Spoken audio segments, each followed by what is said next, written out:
باللہ من الشیطان الرجیم بسم اللہ الرحمن الرحیم تسبیح اللہ تعالیٰ کی درود و سلام آخری نبی حضرت محمد صلی اللہ علیہ وسلم پر۔ میں رائے عابد علی کھرر راست نکتہ کے فورم سے حاضر خدمت میرے دیکھنے اور سننے والوں کو اسلام۔ آج کا ہمارا موضوع ہے کہ اگر چیک ڈس آنر ہو جائے تو اس کی رقم کیسے حاصل کریں گے، یا چیک کی رقم کیسے حاصل کی جاتی ہے،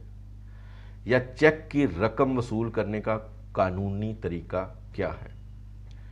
کیا چیک کی رقم پولیس لے کر دے گی؟ کیا چیک دینے والا شخص رقم ادا کیے بغیر رہا ہو سکتا ہے؟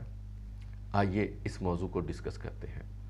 عام طور پر لوگ یہی سمجھتے ہیں کہ چیک اگر ڈس آنر ہو جائے تو رقم واپس لینے کے لیے تعزیرات پاکستان کی دفعہ 489 ایف کے تحت پرچہ درج کرایا جائے، FIR درج کرائی جائے تاکہ رقم حاصل کی جا سکے، حالانکہ یہ قانوناً غلط ہے۔ اگر کسی کا چیک ڈس آنر ہو جائے تو پھر اس چیک پر 2 قسم کی کارروائیاں کی جا سکتی ہیں۔ نمبر 1 فوجداری کارروائی اور نمبر 2 دیوانی کارروائی، رقم وصول کرنے کے لیے دیوانی کارروائی۔ نمبر 1 فوجداری کارروائی رقم وصولی کے لیے نہیں کی جاتی، بلکہ اس لیے کی جاتی ہے کہ اس شخص نے بد نیتی سے، دھوکے سے، فراڈ سے یہ چیک جاری کیا، ایسا چیک جاری کیا کہ جس نے کیش نہیں ہونا تھا، رقم اس کو نہیں ملی، نہ ملنی تھی، لیکن اس نے بد نیتی سے چیک جاری کیا۔ اس بد نیتی، دھوکے اور فراڈ کی سزا جو ہے وہ 3 سال ہے، اس کا پرچہ 489 ایف کے تحت کروایا جاتا ہے، رقم حاصل کرنے کا نہیں۔ اگر کوئی شخص یہ کارروائی نہیں کروانا چاہتا، صرف اپنی رقم حاصل کرنا چاہتا ہے، تو پھر اس کو آرڈر 37 کے تحت دعویٰ دائر کیا جاتا ہے۔ چونکہ چیک ایک نیگوشیبل انسٹرومنٹ ہوتا ہے، اس لیے اس میں لکھی رقم کو واپس لینے کے لیے آرڈر 37، حکم 37 کے تحت ڈسٹرکٹ کورٹ میں یہ دعویٰ دائر کیا جاتا ہے کہ رقم واپس کی جائے۔ یہ سول کورٹ میں یہ دعویٰ دائر نہیں کیا جاتا، اور نہ ہی یہ عام دیوانی دعووں کی طرح لمبا چلتا ہے۔ اس دعوے کو عدالتیں جلد از جلد ڈگری کرتی ہیں، کیونکہ چیک کو پرزمپشن آف ٹروتھ کا درجہ حاصل ہوتا ہے۔ عدالتیں اس شخص کو سچ سمجھتی ہیں اور چیک دینے والے کو یہ سمجھتی ہیں کہ اس کے ذمے واجب الادا رقم ہے جس نے ادا نہیں کی، لہٰذا جو چیک کا رکھنے والا، چیک کا حامل شخص ہے، اس کے حق میں عدالتیں ڈگری کرتی ہیں۔ اگر چیک دینے والا شخص یعنی مدعا علیہ اگر عدالت میں پیش نہیں ہوتا تو عدالت یک طرفہ کارروائی کرتے ہوئے مدعی کے حق میں دعویٰ ڈگری کر دے گی اور رقم وصول کرنے کا حکم دے دے گی۔ لیکن اگر عدالت کے طلب کرنے پر مدعا علیہ عدالت میں پیش ہوتا ہے تو پھر وہ پہلی ہی تاریخ پر اپنا مکمل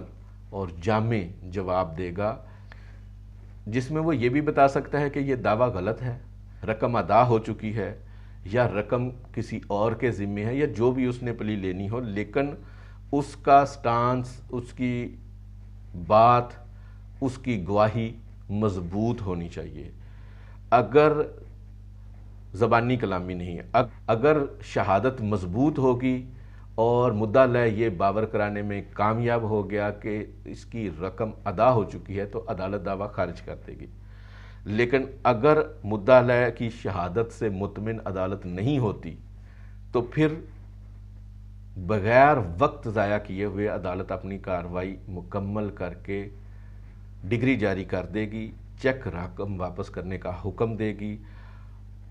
اور پھر اگر مدعا علیہ کے پاس رقم نہ ہو تو پھر ایسے شخص کی جائیداد نیلام کر کے عدالت رقم واپس دلائے گی۔ لیکن اگر اس شخص کی جائیداد منقولہ یا غیر منقولہ، مطلب زمین، مکان، دکان وغیرہ نہ ہو، موٹر سائیکل اور گاڑی بھی نہ ہو، تو پھر عدالت اس کو 1 سال تک کی سزا دے سکتی ہے۔ ایک بات یاد رکھنے والی ہے کہ سزا کا مطلب یہ نہیں ہوتا کہ ڈگری ختم ہو گئی ہے، رقم ادا نہیں کرنی، ڈگری وہیں پہ ہے، رقم ادا کرنی ہے۔ عدالت اگر رقم ادا نہ کی جائے تو مزید کارروائی کرتے ہوئے ایسے شخص کو دیوالیہ قرار دے سکتی ہے۔ دیوالیہ کا مطلب یہ ہے کہ وہ کوئی بھی جائیداد منقولہ یا غیر منقولہ اپنے نام نہیں رکھ سکتا، اور اگر ایسا شخص جو دیوالیہ ہے وہ جائیداد اپنے نام خریدے گا تو عدالت کارروائی کرتے ہوئے اس کو فروخت کر کے ڈکری دار کو رقم دلائے گی۔ اچھا، اس دعوے میں چونکہ یہ جو دعویٰ ہوتا ہے یہ مدعا علیہ کی کام کی وجہ سے ہوا ہوتا ہے، یعنی کہ اس نے رقم ادا نہیں کی ہوتی، تو اس میں مدعی کا تو کوئی قصور نہیں ہوتا، مدعی عدالت میں آتا ہے، تو اس لیے وہ اس کے اوپر جو دعوے میں خرچہ آیا ہے وہ بھی ڈگری میں مانگ سکتا ہے، اور عدالتیں جو دعوے پہ خرچہ ہے، کاسٹ ہے، اس کو اس کے ساتھ ڈگری کرتی ہیں۔ راست نقطہ اس میں یہ ہے کہ چیک کی رقم FIR سے حاصل نہیں ہونی۔ اگر کسی شخص کا چیک ڈس آنر ہو گیا ہے تو وہ اپنی رقم کی ریکوری کے لیے، اپنی رقم کو حاصل کرنے کے لیے فوری طور پر آرڈر 37 کے تحت دعویٰ دائر کرے بغیر وقت ضائع کیے ہوئے۔ امید ہے اس ویڈیو سے آپ کے علم میں مزید اضافہ ہوگا۔